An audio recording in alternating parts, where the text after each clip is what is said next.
Good night, good night. I haven't made a video in a little while, ever since the last video showing off the house. Things are going well with that. As far as like some business stuff for the salon, I'm completely out of that. Signed over all shares to my business partner. So I have no stake in that salon anymore. I did the tally the other day. I have paid off. Oh, I have paid off a lot in terms of debt. I've paid off, I think, just like looking at my spreadsheet here. Minus. Yeah, I've paid off $31,394.26 worth of debt since December of last year, or since October of last year. So that's quite a bit. During that time, I have also amassed currently $25,605.55 of total assets. So that's $50 in savings. Metals. I sold out of I sold out of all of my silver, and before this bar came, I had sold out. I had all the silver that I had. I sold out of it, so all I have is this single bar. So this is like while I was selling it, like it was in transit to come here. So all I got is one 5-ounce piece. Then that's stocks, like 14 grand in stocks, and another 10 grand in cryptocurrencies. So that's pretty good. Dave Ramsey would tell me just to sell out of everything and kill the rest of my debt. The only debt that I have is a Chase card, which I'm going to settle, and my Ford Explorer, which I'm going to pay off. I already refinanced that loan to a lower interest rate and lower monthly payments, but it's for like 4 years. I'm trying to pay it off, hopefully in maybe about 6 months or so. Thinking about getting another job, especially once I move into the home. And I want to talk about that because that was like that was a mind-blowing, interesting conversation. Like, I didn't know I could do that, so I'll talk about that in a second. But as far as that goes, I'm just still working on paying down debt. Like, honestly, it's I still, in terms of total assets, I have 25,605, like I said, but really I have like 30. I have the money for closing, which is going to be about 4,900 is what I have to bring to the closing table. I did 3% conventional. On the home, I offered 213. Its original list price was 229. It came down to 219.5 by the time I saw it. It had already been on the market for about a year or so, and then I offered 213 on it, and then offered 213 and said buyer or seller pays closing cost. So that's good. I'm looking good on that. It actually appraised for 230 grand, so I'm walking into the home with 17 grand worth of equity. So pluses right there. That's really good. I mean, it's a beautiful property. I look at like the video I took every day and everything like that. Yeah, I'm gonna be super stoked. But I'm trying to like make sure everything is good. I have to go through this thing with silver to prove that it was appraised and everything else like that. When you sell silver to purchase a home, you have to go through some type of appraisal for it. How did the person that appraised it came to that price, and when they came to that price, a couple other things. I think one or two other things, and you have to prove that you deposited that money, and that money was from the sale of the silver. So I have to do that. If that doesn't work out, then I have to actually have my mom sign a letter, and then she's going to wire money directly from her account, saying that, hey, that money's a gift. Essentially what I would do is that money, that's the difference between the two, I would pay out of my account the closing costs. That same money, which is in my account, and I have it there, I would take that, give it to my mama, and she would just go ahead and wire that money as if it's hers. What I was told is if it's like a gift, they don't verify her account. Like with my account, every month since I started this, I've had to give up my bank statements every single month and everything like that. So not a big deal. Like it is for a purpose and everything like that. So that's one thing you have to expect when like buying a home. I'm in Florida, buying a home in Georgia. The stuff is pretty much the same because the lender's in Florida, and I think it's federally regulated. Probably a couple other things that you have to do depending on the state. in terms of what you have to do there. But closing costs and all that stuff, everything else should be covered and should be good to go. The day of closing is October 30th, and I should be getting paid. Yeah, I'll be getting paid that same day, so I'll literally have like $2,000 like it's sitting there because I've already paid off all my bills, and that would be the money that I use to go in there with a locksmith, get internet going, hopefully dual internet. I have all the pieces for my networking stuff is in my bin there.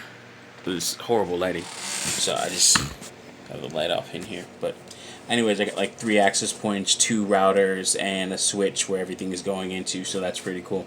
I'm really happy about that. That's it for the house. Everything is looking good on that. Probably 1 or 2 things that I have to do in terms of paperwork, but money has to be ready, which I'm already at, like currently in my account. I have like $5,300, so that's ready for closing. So the way they did it with closing, of course, is I put down 3% because I did a 3% conventional loan, and if I look at my loan amortization spreadsheet, which I have a pretty nice one that I got from somebody else who made some modifications and suggested some modifications too, and it came out pretty nice, and the person actually used some of my suggestions, which I'm kind of like proud of. It's kind of cool. So loan amount $213,000, down payment $6,879. What they do is out of that down payment, they take the earnest money down, or EMD. So that's like the money I gave when I'm making the offer. So that's held in escrow, and it shows, hey, listen, you're serious about this property. You're willing to put X amount of dollars down.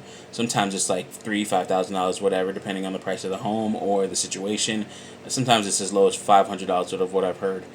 I put down $1,000, which is what was asked, and that goes towards my closing costs. So that's $6,879 minus $1,000 for the earnest money down, then minus the money that I paid for, not the inspection, that I paid for out of my own pocket, and that cost me about $400 for the home. That came with the termite inspection, which is the home inspection, and the termite inspection, or termite approval letter. That was $300. Then I paid an extra $100 to get the barn inspected and the bridge inspected, because there's a bridge on the property going to a small island in my lake. So that's done there. So that doesn't come out. That comes out of my pocket. But the appraisal, that comes out of my pocket too. But essentially, I get a credit at the end of everything towards the down payment. So $6,879 minus $1,000 minus another $495, which is what I paid for the appraisal. That came off my credit card, and I already paid off that card, or paid off that balance for that card. So I'm good to go on that. Now, here's what I don't understand. There's a couple things that are a little bit lost because I think there's a couple of credits or things that I don't have to pay. But I should be bringing $5,384 to the closing table. I'm prepared to do so if needed, if calculations are wrong on my processor side, but they do this all the time, so I don't think it is. And they're also my coworkers, so they would let me know if, like, hey, this might be screwed up. Here's the actual amount. I'm ready to have that. I'm ready to bring that to the table because I have that in my other checking account, and I can always make sure find that and stuff like that. So it's not a big deal, and still make it through legally with the closing and all. I wouldn't have a problem getting that type of money because I can liquidate some cryptocurrencies and things like that, and stocks, but that would take a week. So at this point, I have to liquidate cryptocurrencies just to make sure, because I can do that instantly.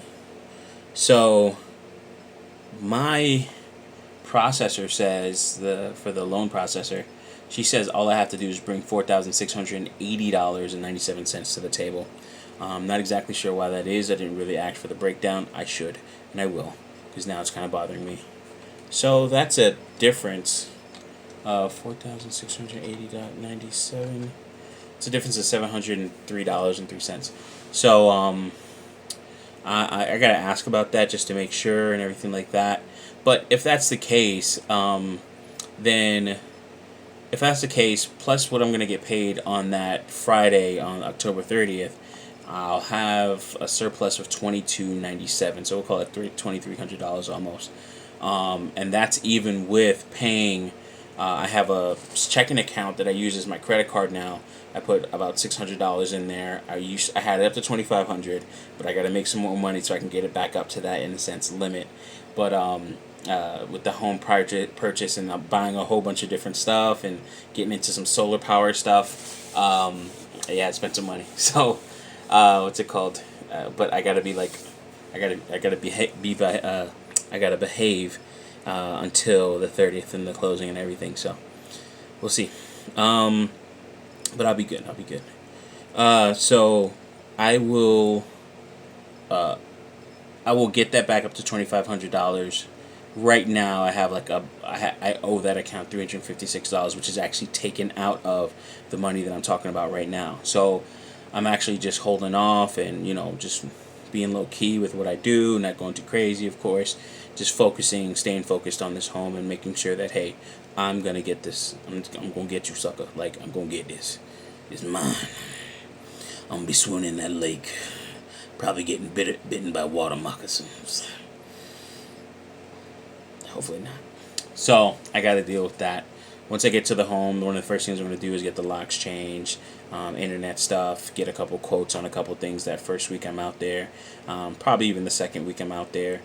Just relax and enjoy the home and understand everything that's going on, assess what I need to do just in case certain things aren't dumped or moved out.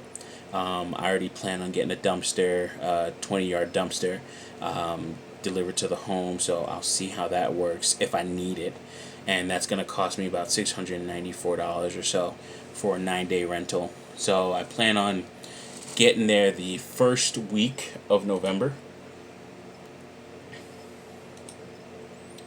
So first week in November, the current owner has to move out.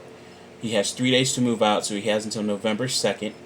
I will go up there November, the night of November 3rd, Wednesday morning, really. I'll travel up there at like 4 o'clock in the morning. So, like, this is fast approaching, man. I'm, like, really excited. So, it should be cool. It's going to be kind of like my birthday present. So, definitely happy about that.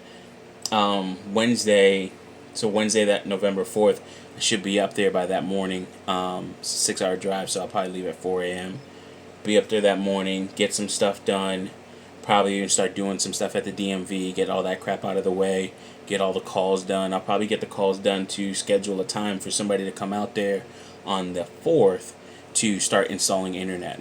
And also schedule a time for the lawn guys to come out and assess the property just to make sure I know what I'm getting or how much it's going to cost to clear cut and do some other things. Not clear cut the wood, but sorry, trim trees and cut the grass. All the grass.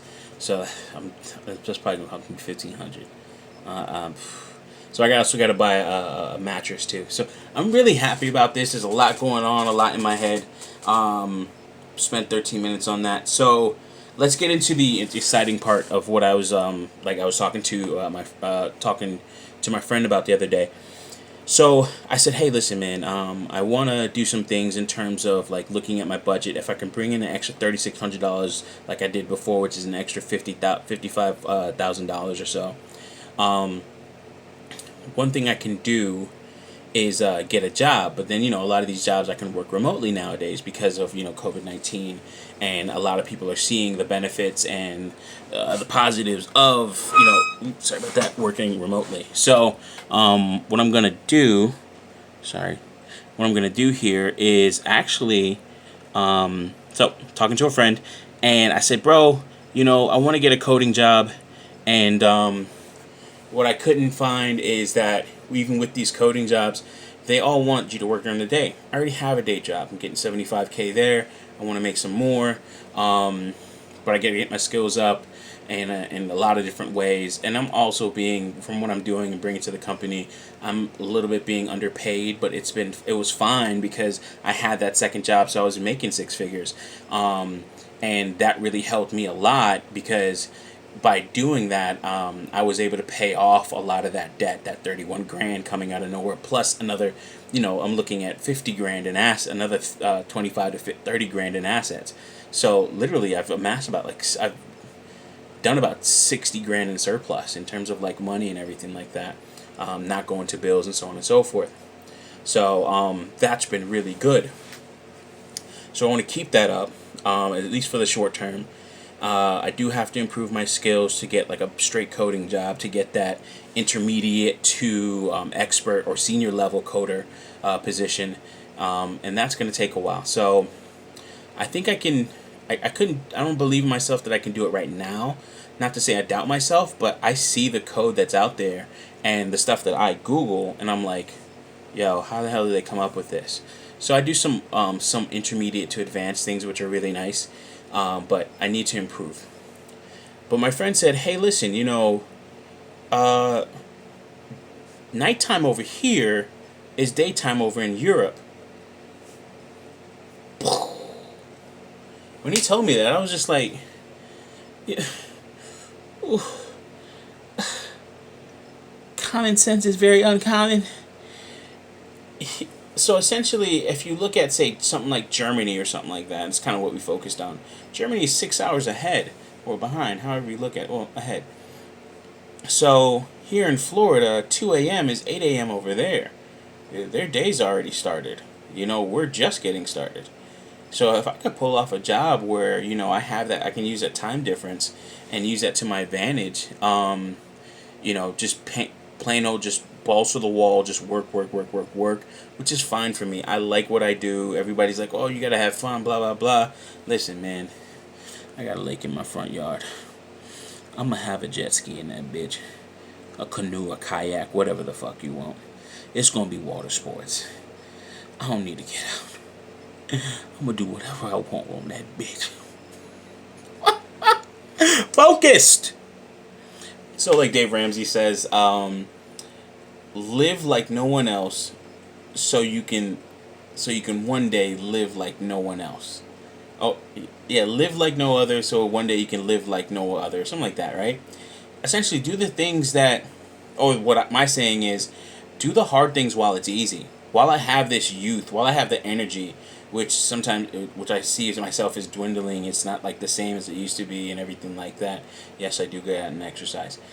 But I see it dwindling. I can't stay up like I used to.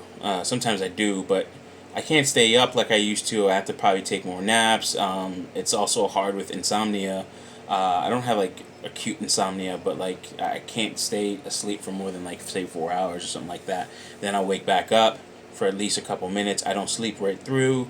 I also always beat my alarm unless I'm really tired. But with all of that and using that in working and everything, I can get a job where it starts 1 a.m. here in Eastern and it'll be 7 a.m. over there. I can work until about 10 a.m. and then I can go right to my other job because, again, I'll be working from home and all I have to do is just, sign out, sign in. I'm at work.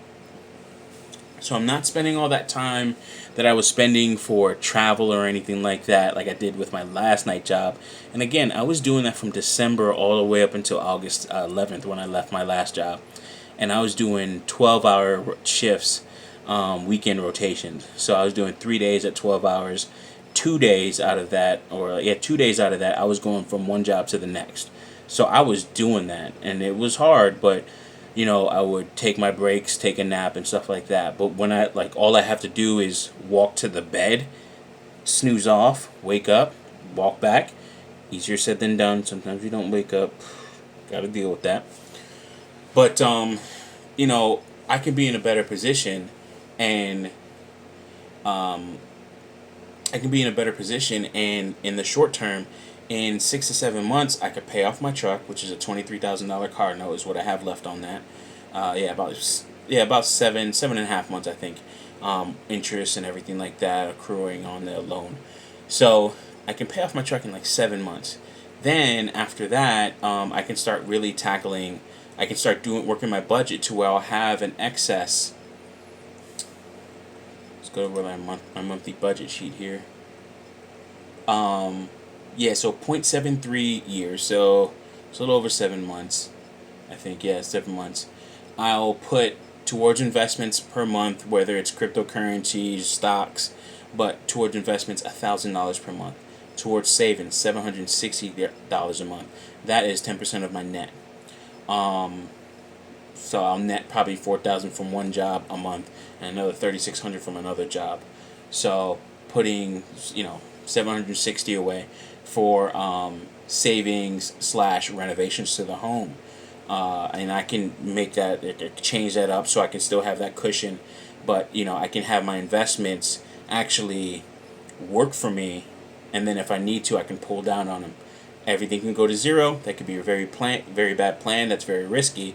But at the same time, with the amount of money that I have in my cryptocurrency and trading account, I can really, I don't have to work for 6 months. Like, I can just start pulling that shit down every week. Really, I like it's just, thankfully it's that good. I'm in that position, and I'm talking like 6 months paying mortgage and expenses. I'll probably lose weight because I won't eat as much, but that's fine. Like, I want to do. I'm gonna have to start doing meal prep and stuff like that because I won't be able to leave the home as much, going back and forth and doing work and everything like that until, like, say, the weekends and all that. Or depending on how I work my schedule, if I can actually get a job that allow me to do all this stuff. There's a lot of contingencies, ifs, buts, and stuff like that. But 1,000 minimum a month to investments, $760 between renovations and savings. I'll probably split that in half, or probably just do the renovations, get those over with, and then start putting more in savings, using the investments as a bit of a savings account or a high yield savings account. Very risky, very stupid, but I got to make it happen. And that's with paying bills still here at my mom's house, and that'll leave me in, like, the smaller bills, and I'll probably chip in on some of the other stuff. I got to talk to my brother and my sister just to make sure she's going to be straight down here. Between power and stuff like that, I already pay her car insurance, but I'll be paying the internet and then the TV. Yeah, that's about it. Yeah, internet and TV, and of course, got to keep the internet up because I can come on back anytime I need to. While if I have to come back down here for anything or to check on her, it's a 6-hour drive, not too far. I could be at her doorstep in no time. So that's also another benefit with where I live, just in case anything goes down. So with saving, if I pay off the truck and keep the house the way it is, I'm gonna have to get the carpet shampooed and all that other stuff first day, and I'll make videos of that and going over all that stuff. But while I'm saving $760 a month and the car and paying off that truck, again, I can bundle it. I can do all types of other stuff, snowball it, and everything else like that. Not put anything to savings, not put anything to investments. Attack the truck payment, and get it out of the way. Dave Ramsey would recommend it, and I'd probably do that, just to make sure that, hey, listen, we get this out of the way just in case the job doesn't work out for a long period of time. I think I might change this, but we'll go with what I got so far. Car payoff and everything like that. You're looking at $6,600 saved. So that's a $760 a month, 0.73 years, to pay off the truck and everything like that. To pay off the house, I would shave with taking the truck payment and still doing the investments, still doing savings. We're running with those numbers. I would shave 23 years off the mortgage.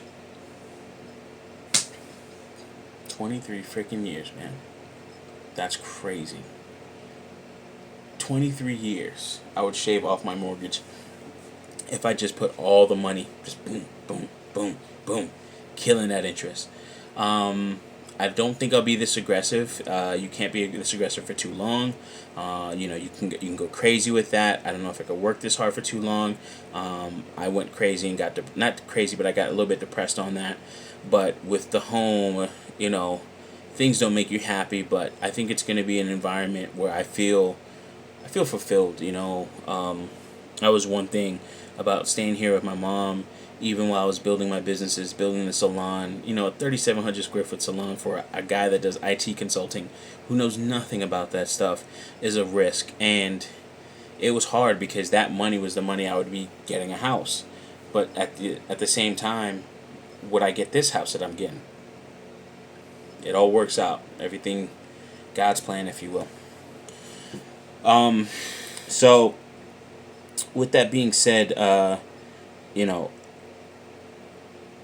even with the plan not so aggressive, even if I shave off 20 years and get it paid off in 10 years out of a 30-year mortgage, just there's a certain beauty in listening to myself talk about this and the way in which I'm planning this out and everything possibly could work. Whoa, huge.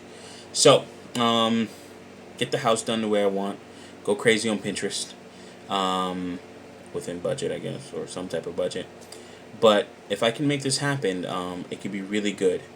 But I guess the big thing that I've already brushed over, is all of 2 seconds, is that if you wanted to work, like, say, a night job here in the U.S., but with day job type pay, now if you have skills where you're a coder and your job can be done remotely, whether it's accounts receivable, accounting, logistics, where you're like, on the phone and stuff like that, and especially if you know another language, I mean, this could be huge.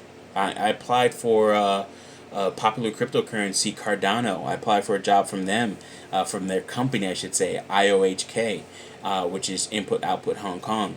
And their actual time zone in which I would be working is in German. I was just like, whoa, this is crazy. So what I did is on Glassdoor, switch your country to whatever country and time zone you want to work in, and then start searching for jobs. Some of the job postings will be in English. If you do it through a website and not the app itself, then you can do the Google Translate to translate everything automatically. Some listings, while using the app, I just click the share button and then copy and pasted the link into a browser, to the Google Chrome browser, and now I have it set to where it automatically, when it detects German, it translates it for me. So that's positive.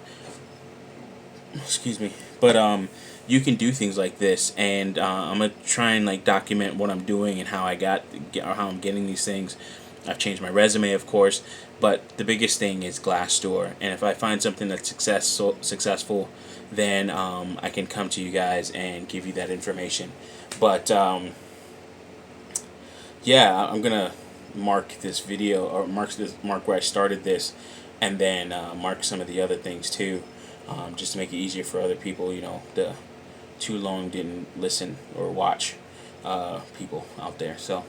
Yeah, a lot of benefits. Going to the home thing, getting rid of some of the debt, quite a bit of the debt.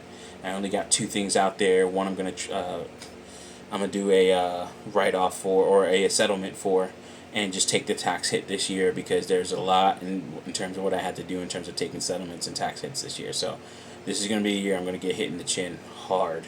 So I'm prepping for that mentally. I don't know how I can do it financially. We'll see, but I should be good. Even if I have to liquidate stuff, which will be sad, but at the end of the day, you have to pay. You have to pay that for not paying in full. But not paying in full has allowed me to get a home. So there's a gift and a curse with that. There are consequences for all of that. So we'll see how this all works. I'll let you all know, and hopefully the next video it will be. Either me getting a job or just going into the home for the first time and getting everything going. But yeah, I got a couple more numbers to crunch. I'm gonna do the snowball number on making the truck payment and putting everything to that and see how that works. That's actually gonna be really. Hold on, I can do it right now. Just erase those. Recalculate.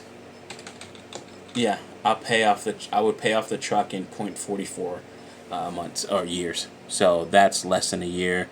That's like 0.44. It's gonna be like 5 months.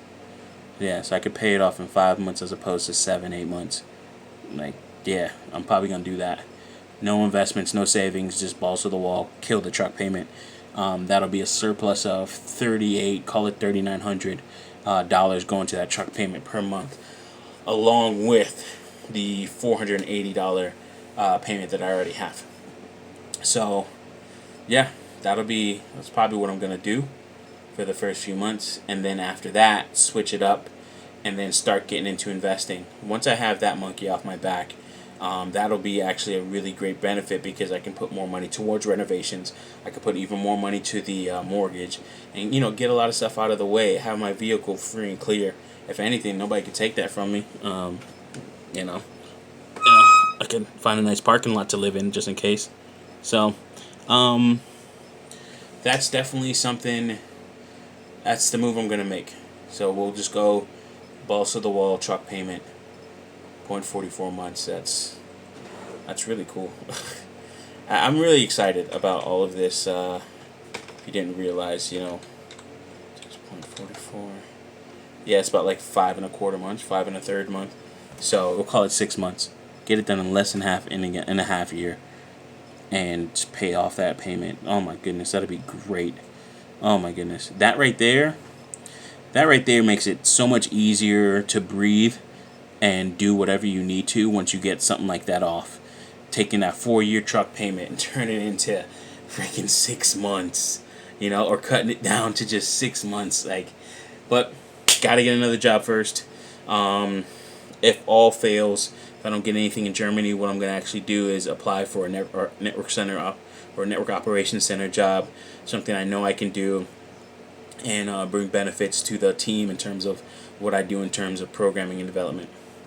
Alrighty, that's it. My mouth is getting dry. I need some water, and as always, I've given you a lot of information in terms of like what I'm doing and about me, and then also going into what you can do as well. I try to give you the numbers so you can see how these things can actually be beneficial to you, and how say your Dave Ramsey debt snowball, or my modified version of it, can actually benefit you. Because if I go ahead and liquidate all my cryptocurrencies,